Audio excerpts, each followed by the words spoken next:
Sociedad, un espacio donde convergen sociedad y gobierno, con las noticias al día de Héctor Bernal, la opinión editorial de Marco Antonio Guevara y la conducción de Víctor Medina Calderón. Desde la sociedad, donde la sociedad es la que manda. Bienvenidos. Muy buenas tardes desde la sociedad, muy buenas tardes a todos quienes escuchen este programa y quienes lo escuchen también, quienes lo vean. Para todos muy buena tarde y muy buena semana. 2 de junio desde la sociedad. Mi nombre es Francisco Ornelas Gómez, porque en la ocasión pasada por ahí se me apareció el apellido Flores en el cintillo, entonces por eso lo señalo el nombre en esta ocasión. Ya no iba a señalarlo, pero lo estoy señalando. Un servidor que ha caminado en la vida y que con mucha alegría sigo caminando. Esa es la realidad. Entre más tenacidad y alegría le pongamos al caminar, más ligera se nos va a hacer la carga, se nos va a hacer el trabajo, se nos va a hacer los compromisos y las obligaciones y los deberes que tenemos que cumplir como personas, como parte de una familia, como parte de un barrio, de unos vecinos, como parte de una ciudad y como parte de un país, de un estado, nuestro querido estado de Chihuahua. En esta tarde quiero comentar una serie de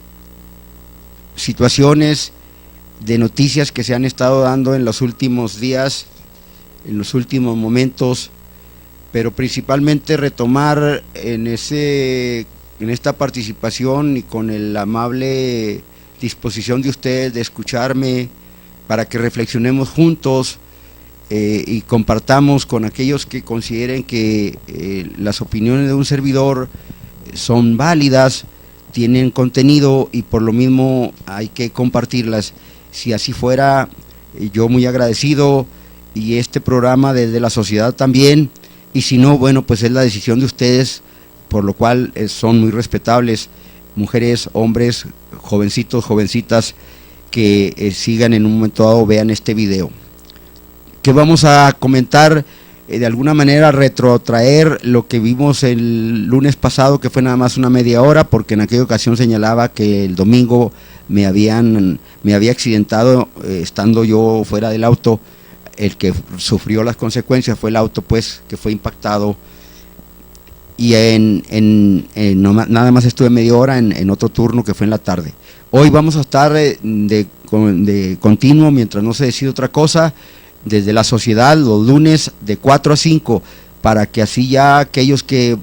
con cierta regularidad me han comentado que han visto videos sobre los maestros, sobre la madre de familia, sobre los premios Nobel, sobre los distintos temas que hemos trabajado, como el 1 de mayo, los trabajadores y su caminar en la vida en busca de mejores condiciones salariales y de trabajo y de retiro y de pensiones. Vamos a retrotraer, les decía, a reflexionar de nuevo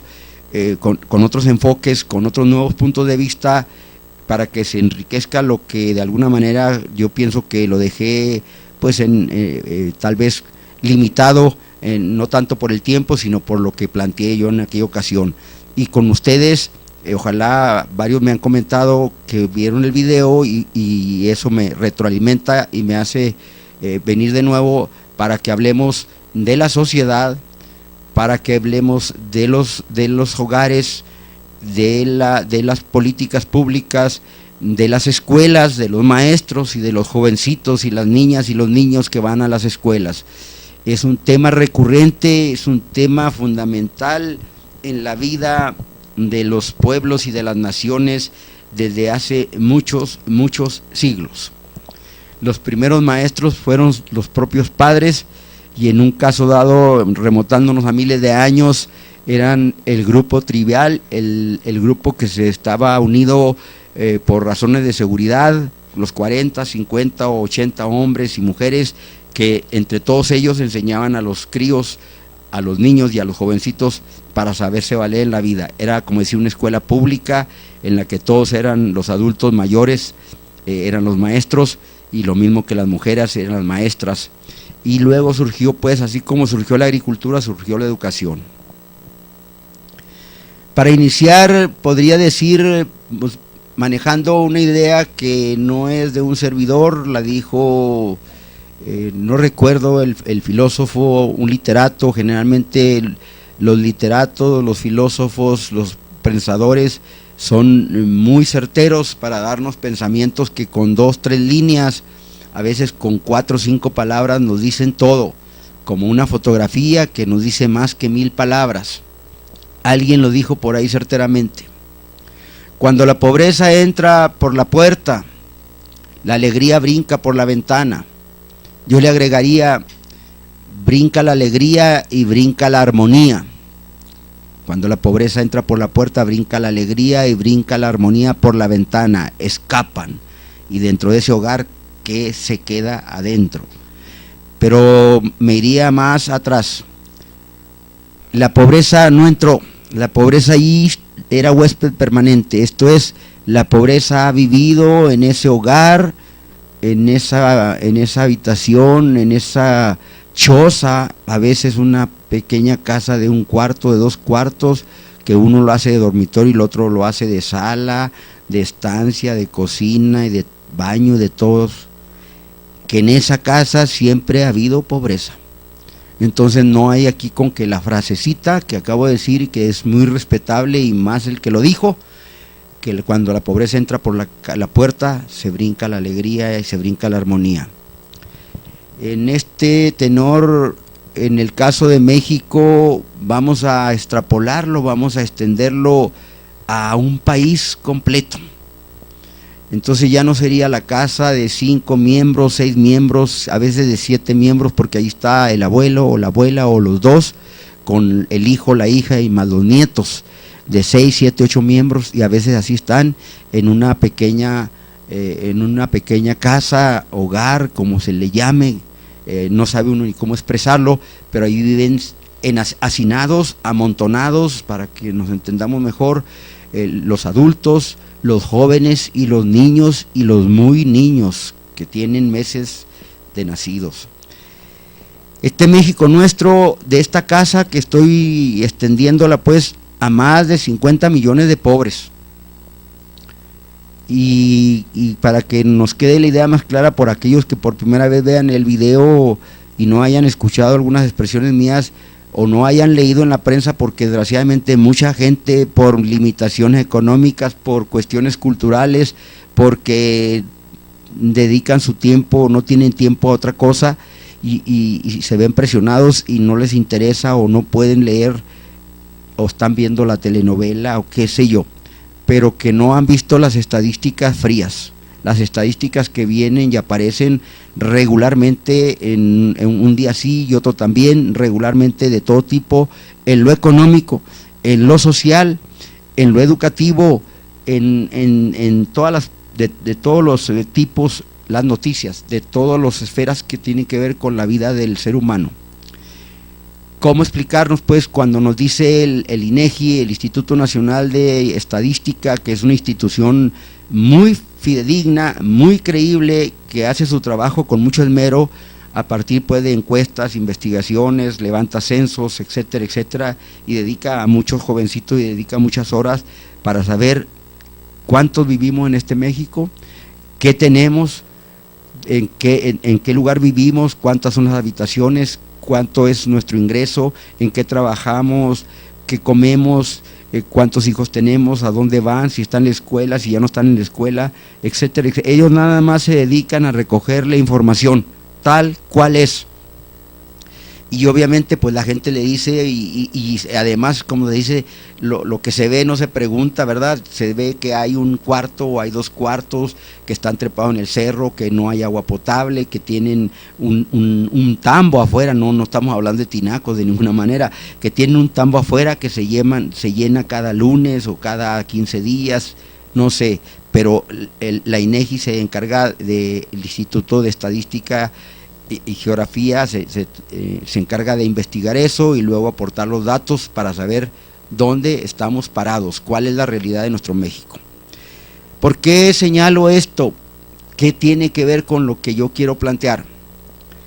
Porque hay una problemática que ya la manejábamos el lunes pasado y hace 15 días, el lunes 19, con respecto a lo que está pasando en las aulas, con respecto a la educación en general, a ese cuestionar de la educación en México, no solo lo que se dice a nivel nacional en los distintos medios informativos de México, sino a nivel también internacional, cuando salen opiniones, ensayos, porque estamos ya ligados a la OCDE,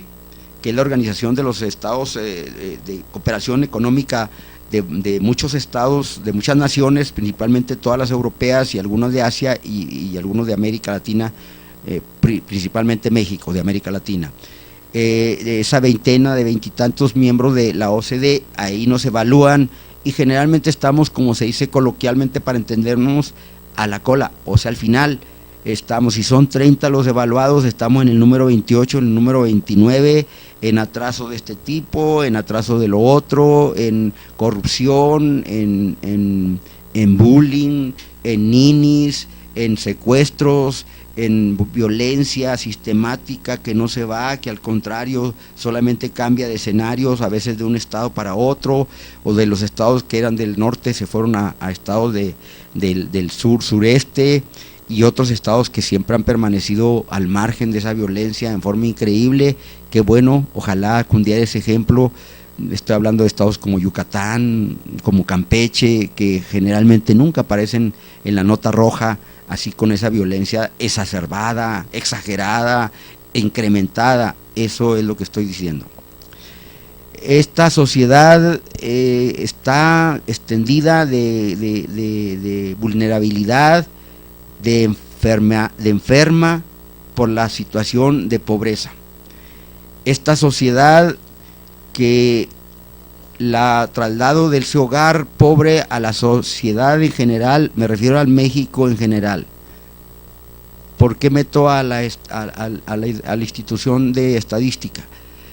Porque se sorprende uno, hasta uno mismo que tiene cierto conocimiento y cierta información, porque ha caminado en la vida leyendo o estando al tanto como maestro uno, porque le gusta la lectura y los noticieros en televisión, en radio, en la prensa, no solo la local que es el diario El Heraldo, sino también algunas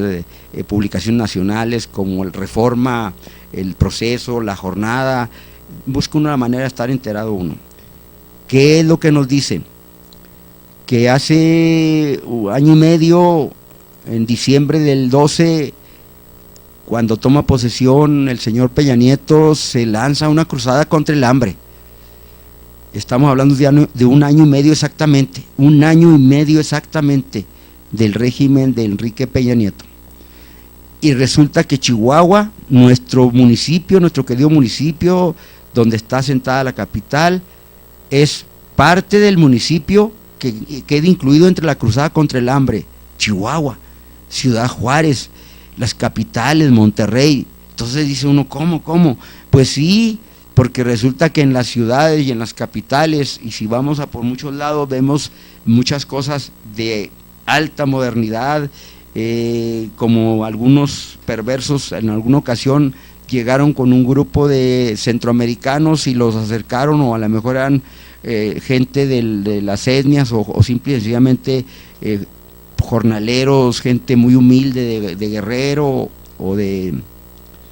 Tabasco, o de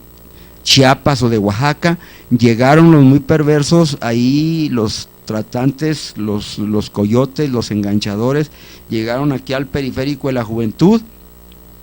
y les dijeron a ese grupo de compatriotas, o a ese grupo de centroamericanos, a ese grupo de seres humanos que también son, como dijéramos, pues compatriotas también de América Latina. Miren, cruzando esta gran avenida, ven esos edificios, pues de aquel lado está Estados Unidos, ya aquí es la división, estoy hablando del periférico de la juventud, aquí es la división, ustedes crucen para allá y ya están en Estados Unidos. Y la gente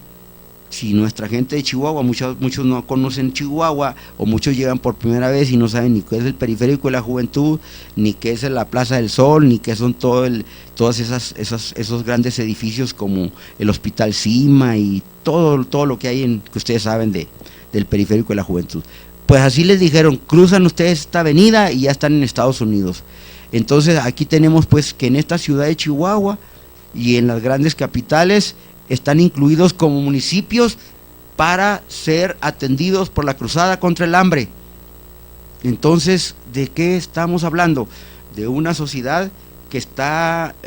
muy limitada en lo económico. Por lo tanto, no es solo el hambre de la familia, no es solo la enfermedad, la tristeza y el desánimo que hay dentro de una familia, una descomposición familiar. No, ya es una descomposición social, una descomposición de la sociedad en general, y nos vamos más allá, una descomposición, un caminar que no lleva a nada bueno de toda la humanidad. Estamos hablando pues de un cambio de paradigmas, un cambio de valores, un cambio de ver el mundo y al ser y al compañero de enfrente, que tiene que verse de otra manera. De eso estamos hablando, para luego aterrizar por qué se están dando los casos que se están dando en relación con la violencia de niños contra niños, matando a sus propios compañeros, golpeándolos a veces en forma imprudente, así irracional, contra el suelo, la criatura obviamente recibe un daño cerebral y ya queda dañado para siempre. Y este niño que mataron en Tamaulipas, así, lo agarraron como columpio, así, y lo aventaron contra la pared, y no lo atendieron, nadie lo atendió, ni los maestros, nadie lo atendió, y se fue a su casa a morirse en su casa. De eso vamos a hablar, pero aquí lo que quería tocar pues es que no es nada más que la pobreza entró por la puerta a una casa, sino que la pobreza, en este caso moral, la pobreza de valores, la pobreza de políticas públicas, las limitantes en todo sentido, estamos reprobados en muchos sentidos, está haciendo que nuestra sociedad, México, esté en una situación muy vulnerable, es como decir enfermo, o lo atendemos, y no es nomás México, ya es la humanidad entera. Estamos a punto de entrar a un corte, pero cuando se dé ese momento nosotros vamos a continuar a retomar el tema para llegar así a manejar casos concretos de lo que podemos y debemos hacer como ciudadanía en relación con lo que estamos viviendo, y no es nada más con la educación, es con nuestros derechos, nuestros deberes y nuestro caminar en la vida pública y en la vida privada, porque se está viendo, y es lamentable, yo escucho a algunas gentes que tienen preparación académica, que tienen mucho conocimiento y mis respetos,